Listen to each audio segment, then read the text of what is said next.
Buenas noches, feliz domingo, domingo 5 de diciembre. Esta es la segunda transmisión semanal que estamos haciendo a través de esta página de Facebook Live. Les agradezco a quienes se vayan a estar sumando a esta transmisión. Es un balance semanal de lo que ha ocurrido en los primeros días de diciembre. La semana anterior abordamos el tema de la llegada de los 3 años de gobierno de Andrés Manuel López Obrador y pues ahora vamos a hablar un poquito sobre lo que está en boga y el- en los temas de todos y de todas las personas que estamos preocupadas por la situación de la pandemia, por la situación de México y por también estamos preocupados por la desinformación y por la cantidad de mentiras que muchas veces se están generando en las redes sociales, en estas páginas a veces de Facebook o de YouTube o de Twitter, incluso en Instagram también. Quiero aprovechar para darle las buenas noches a Leslie Sáenz, a Areli, a Yadi Ley, desde Querétaro. José Ariel Cortés nos está enviando saludos. Don Francisco Villa desde Tlayacapan. Marisa Martínez, buenas noches a mí y a las meninas, a Tomasa y Anastasia que andan por acá. A Melisa y Adrián Bustamante. Adrián Bustamante, un abrazo. A Melisa también. Muchas gracias, Melisa, por estar aquí viéndonos. A Elsa Celis, gracias por tu mensaje. A Bernardo Santos desde Texas. Saludos hasta Texas también. A Carlos Meléndez. Darío Arredondo, muchas gracias. Saludos. A Mari Carmen Ortiz, un gusto escuchar, dice, muchas gracias. A David García también le mando un abrazo. A Mario Vivanco, dice que hay que darle duro a los mentirosos conservadores. Así es. Eh, Hoy lo que quiero comentarles y poner a consideración de quienes están aquí escuchando esta transmisión, si prefieren que sea los domingos a esta hora o los viernes para hacer un balance de final de semana, los viernes o los domingos a las 7 de la tarde. Ojalá y puedan ustedes aquí expresar viernes o domingo, qué es lo que creen más conveniente. Y también aprovecho para mandarle saludos a Daya Pérez Torres, buenas noches, un abrazo. También a Montserrat Kundera, que nos escribe desde Querétaro, a lo mejor es pariente del escritor Milán Kundera, del escritor checoslovaco. A Luis Felipe Larios Valencia desde Hermosillo, a Lorena Sánchez desde Toluca, Federico Ramón, Federico Pico, un gran amigo, saludos. A José Ariel Cortés, dice que hay desierto con la dimisión de Gers Manero, son rumores, son rumores. Adaya Pérez está diciendo que ella prefiere viernes. Lucero Castro, domingos. Domingo, dice Lorenzo Monge. Parece que ya está ganando por ahora el domingo. ¿Domingo o viernes? ¿Qué prefieren?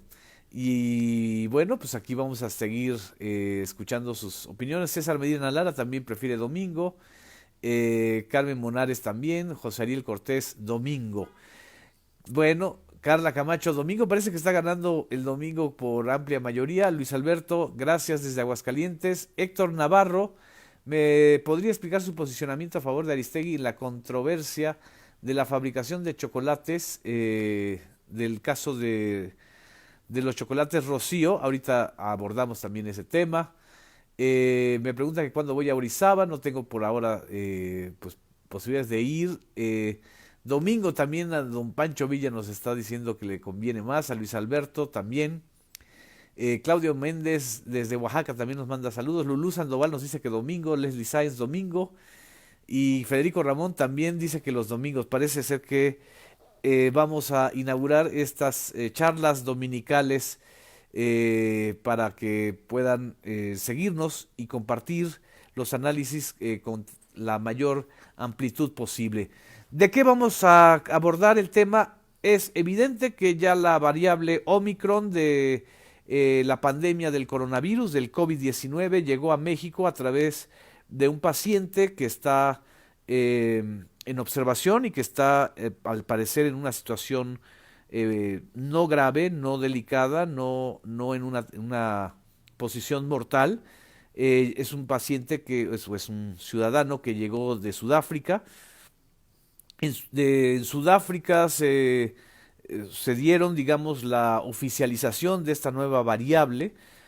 ¿Por qué lleva el nombre de Omicron? Porque las variables o las mutaciones, como queramos llamarle, del SARS-CoV-2, que es el nombre científico del el COVID-19, tiene mutaciones por la enorme capacidad de transmisión y de afectación que tiene en varias partes del mundo. Para evitar tenerle o estigmatizar a alguna nación por ser la que registra determinada variable, en lugar de ponerle nombres como pues la variable china o la variable sudafricana o la variable hindú, como pasó en el caso de la delta, tienen nombres del alfabeto griego.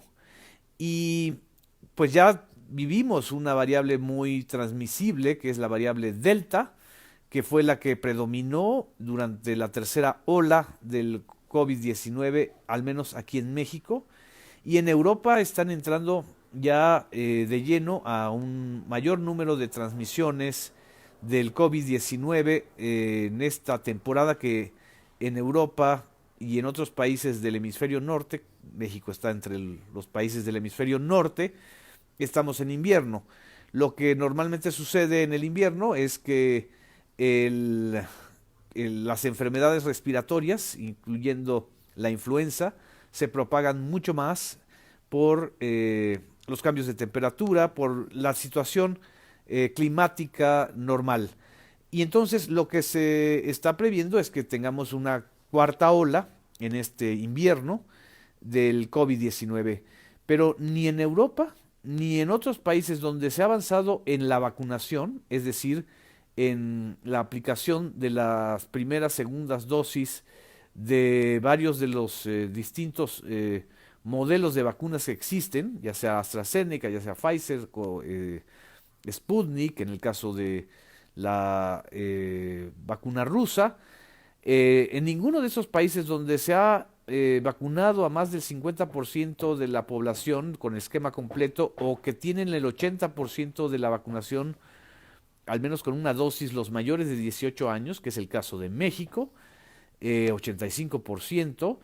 En ninguno de estos casos se ha demostrado que esta variable Omicron, que es más transmisible, que se transmite con mucha mayor velocidad, algunos hablan de 9 veces más transmisible que otras variables, se ha demostrado también que sea más letal.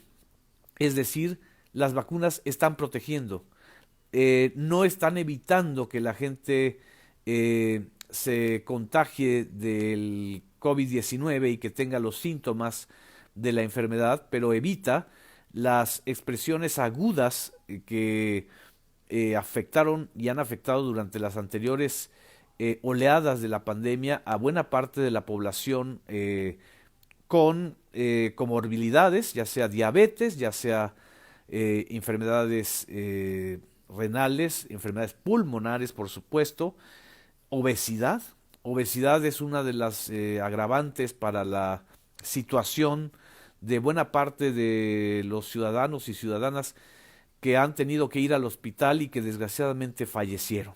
Entonces, el primer elemento para que enfrentemos la paranoia, el temor, el miedo inducido a una variable distinta o a una variable nueva de un virus que va a seguir generando varias mutaciones, es que nos vacunemos, que busquemos la posibilidad de completar la dosis o la segunda dosis en el caso de los que no tengamos o no tengan la segunda dosis. En mi caso yo ya tengo las dos dosis.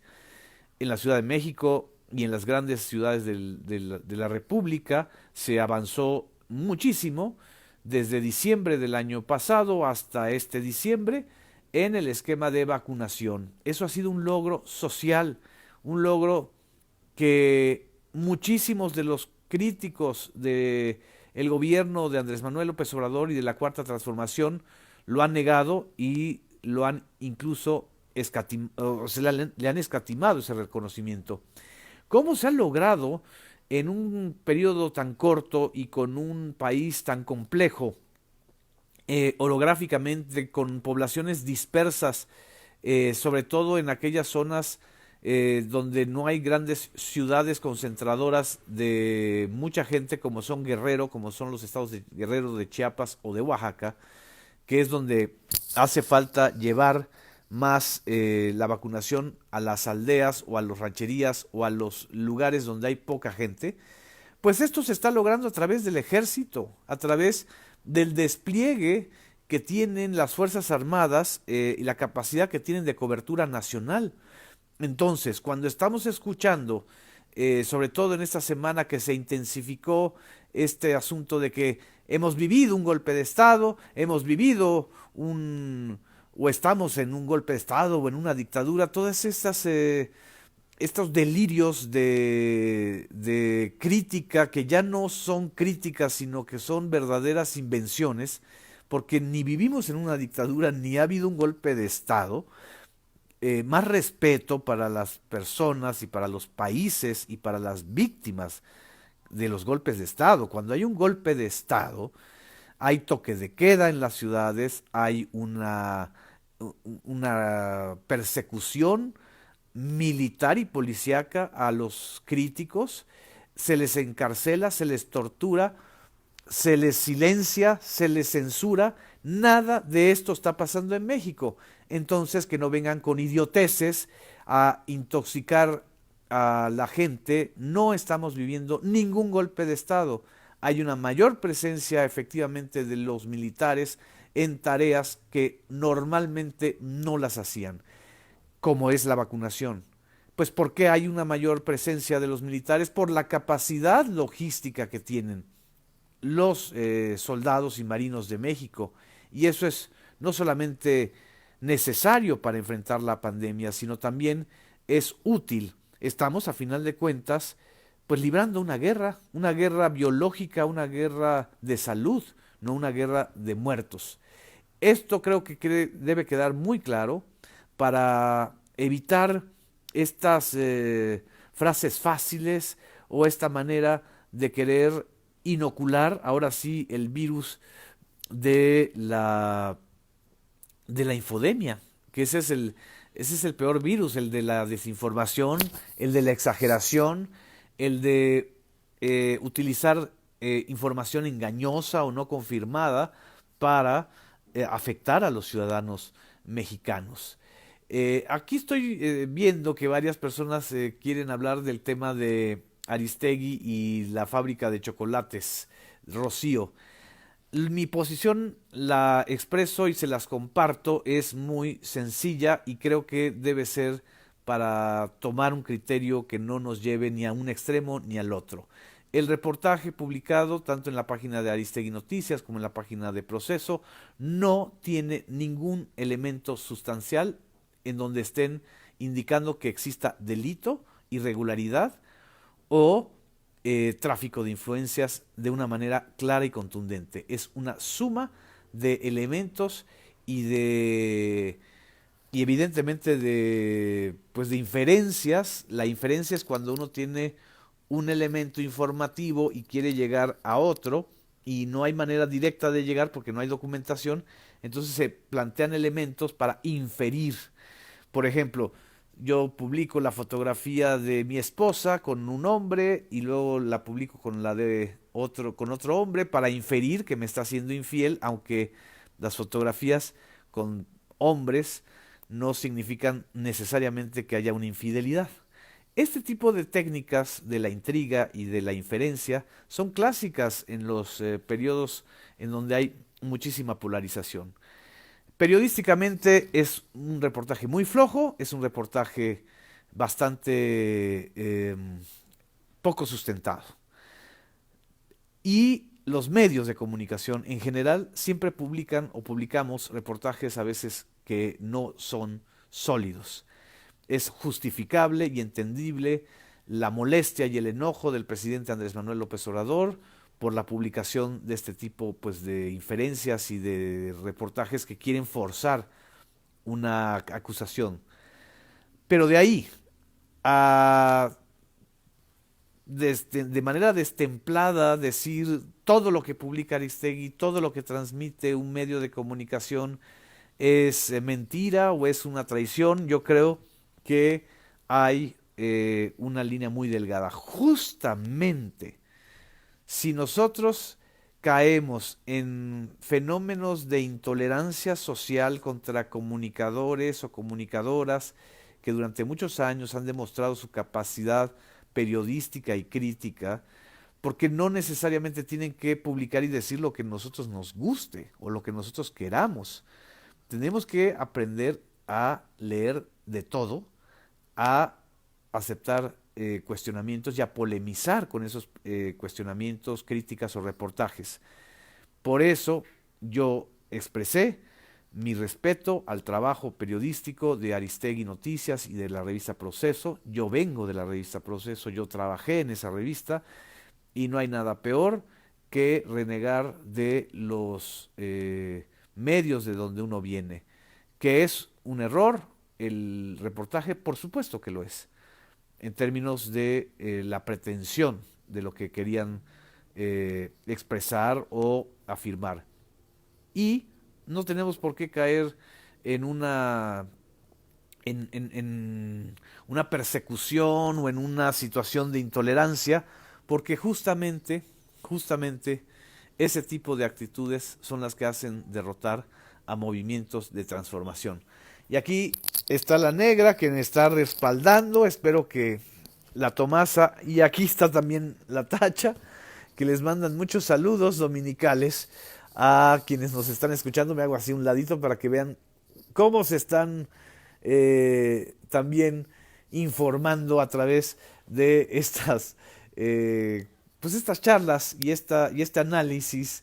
Estoy viendo sus comentarios, gracias a Lorenzo Monge por lo que nos está señalando, y no caigamos en las intolerancias, simple y sencillamente contrastemos la información y consultemos cuando sea necesario con quienes pues más les tengamos confianza. Gracias por sus comentarios. Ya espero que ya Diletti haya escuchado mi posición y otros que me la pedían en estos momentos. También le mando saludos a Miguel Martínez Rojo desde Hidalgo. Y bueno, para terminar este análisis semanal, no podemos dejar de mencionar el gran éxito que tuvo la convocatoria al meeting del 1 de diciembre en el Zócalo capitalino. Es una demostración del músculo social, del liderazgo y de la fuerza que tiene el liderazgo de López Obrador y que tiene lo que se ha dado en llamar o estamos llamando la cuarta transformación. La cuarta transformación no es labor solamente de una persona.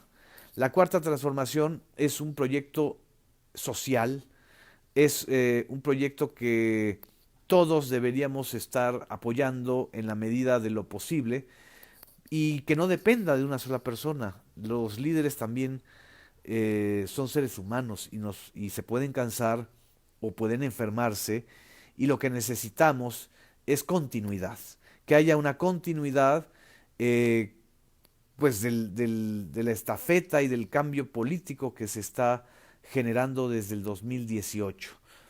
Por fortuna quedan todavía 3 años de esta administración. Por fortuna también llega con un gran respaldo social. Es algo que no están entendiendo los sectores críticos de López Obrador. Y creo que esto es muy importante señalarlo.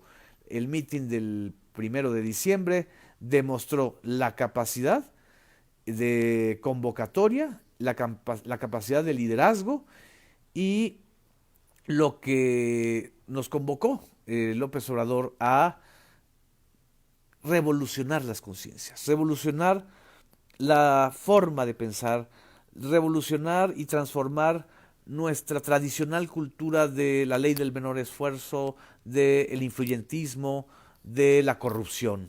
La corrupción enraizada en las creencias de que con dinero se puede conseguir todo, es uno de los males endémicos que nos heredó el periodo neoliberal, el periodo de los 40 años en donde el individualismo posesivo dominó el discurso y a la sociedad. Entonces, con esta reflexión yo quiero terminar este domingo mi comentario. Nos vemos el próximo domingo. Déjeme ver si alguien dijo viernes, pero pues ganó ampliamente la opción del domingo. Saludos a mi hermano Gabriel que nos está mandando saludos también. Argelia Alejo, gracias. Me pregunta Argelia Alejo y creo que es interesante esta pregunta. Dice, ¿y entonces el periodismo objetivo de Aristegui en dónde queda si transmite noticias no sustentables? Pues cuando publique noticias sustentables hay que escucharla. El periodismo no es una ciencia, es un oficio. Entonces, también tomemos distancia, pero no seamos intolerantes. Y no eh, de un carpetazo, de un manotazo, olvidemos que Carmen Aristegui fue censurada 2 veces en 2 sexenios consecutivos con Felipe Calderón y con Enrique Peña Nieto por expresar su punto de vista o por hacer grandes reportajes como el de la Casa Blanca. El gobierno de Andrés Manuel López Obrador no va a censurar a Carmen Aristegui y tampoco nosotros tenemos por qué caer en una situación de intolerancia. Se vale la crítica, lo que no se vale es el manicaísmo de negro o blanco, mucho menos con aquellas periodistas y aquellos periodistas que en momentos claves de la historia nacional han jugado un papel indispensable para la información. Repito y reitero, esta es mi posición. Y antes de despedirme, aquí está la negrita. Ah, chulada de negrita. Buenas noches.